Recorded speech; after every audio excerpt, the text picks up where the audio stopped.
mocked the galaxy's most feared alien warrior. Now she curls up on my chest, purring like a kitten. I used to believe fear was the only language the stars understood. Out there, among the shattered moons and burned husks of ships, mercy was a myth and love. Just another casualty of war. That was before I met her. They called her Serika Vor, the blight of 10 suns, commander of the Zoran fleets that once set human colonies ablaze. When my battalion captured her on the ruins of Varan 5, I expected a monster. Not a woman whose eyes looked like fractured nebulae, violet and alive, yet tired of blood. She stood in chains, armor cracked, chin high despite the defeat. When I walked into the holding cell, I smirked. So this is the galaxy's deadliest warrior? You're shorter than the propaganda posters made you look. Her gaze cut through me. Mockery, a primitive defense mechanism, she said softly. It hides fear. I laughed. Maybe. Or maybe it's just fun watching legends deflate. She didn't flinch. Instead, she closed her eyes, calm, unreadable, and whispered, "One day, you'll regret that smile." The beginning. I was assigned as her guard. The brass said no one else was willing.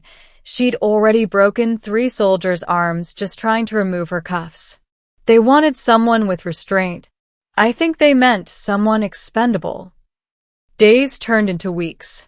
Every time I brought her food, she'd stare at me as though measuring my soul. I'd toss casual jabs. "Need a blanket, Your Highness?" Or "The galaxy's terror brought down by bad coffee." She never answered. Not until one evening, when the lights flickered from a nearby solar storm.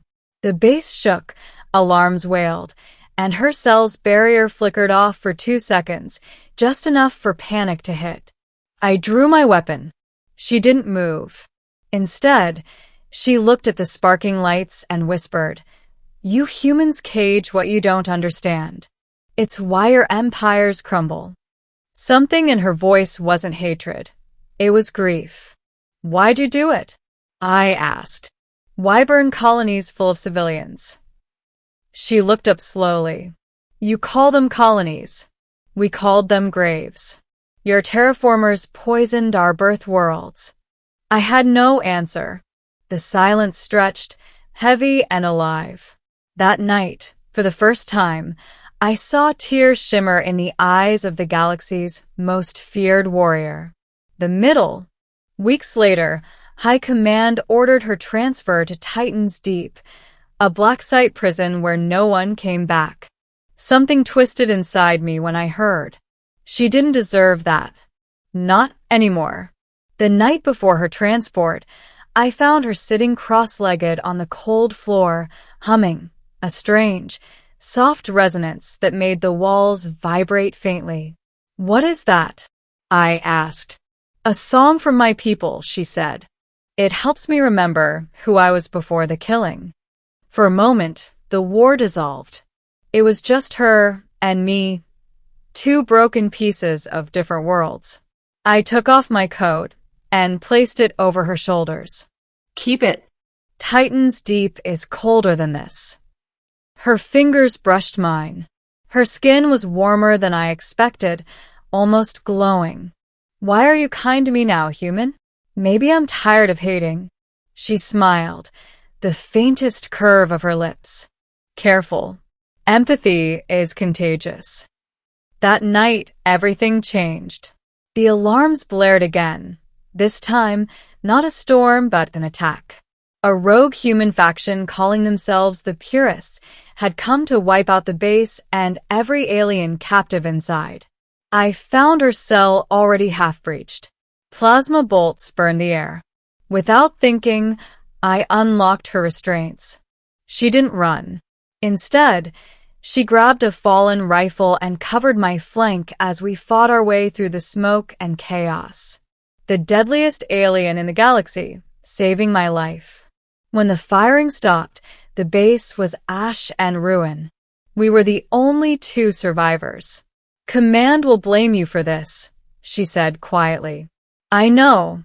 Then why save me? I hesitated.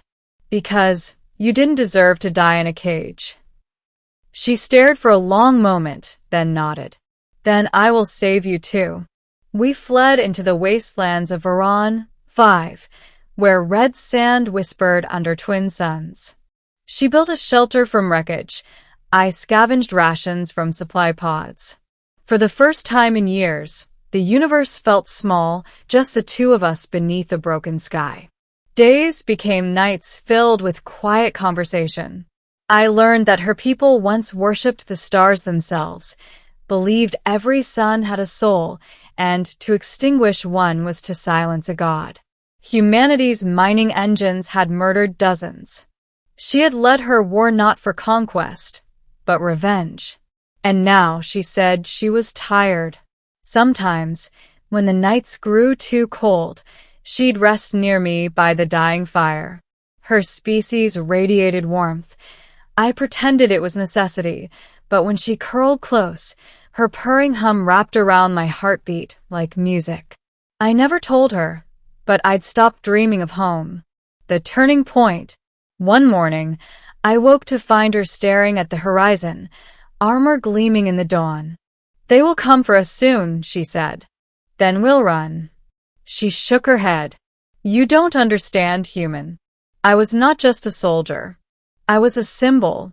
If they learn I live, they will burn worlds to find me. So, what? You just surrender? I asked. Let them take you? She smiled sadly. If I run, they will hunt you too. I'll take that risk. Her eyes softened. You mocked me once. Do you remember? Yeah, I said. You told me I'd regret that smile. She stepped closer until I could feel the warmth of her breath. You were right to smile. It's beautiful. For the first time, she touched my face, gently, reverently. You taught me something, human. That mercy can survive war. Before I could answer, a distant rumble shook the ground. Dropships coming fast. She turned to leave. If they find you with me, they'll kill you. Stay hidden. No, I said, grabbing her hand. We faced them together. She hesitated, eyes flickering between fear and something deeper. Then she nodded. The ending. The battle that followed wasn't grand. It was desperate. We fought side by side against soldiers who once wore my uniform. Plasma burned the air. She shielded me with her body when a shot came too close, her armor sparking. Serica, I shouted. I'm fine, she hissed, but the glow from her wound said otherwise. We fell back into the caves, smoke filling every breath. When the last of them fell, she collapsed into my arms. You see, she whispered weakly, I told you empathy is contagious. Stay with me, I said, voice shaking. Her fingers brushed my chest, right over my heart. Your pulse steady. That sound comforts me.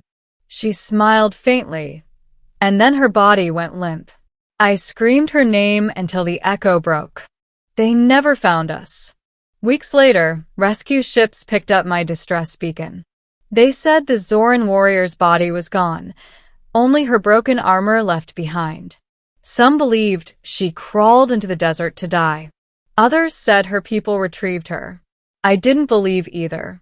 Because every night since, when I sleep under alien skies, I feel the warmth of something curling against me, soft, gentle, humming in that same low resonance that once vibrated through the cell walls. Maybe it's just memory. Maybe not.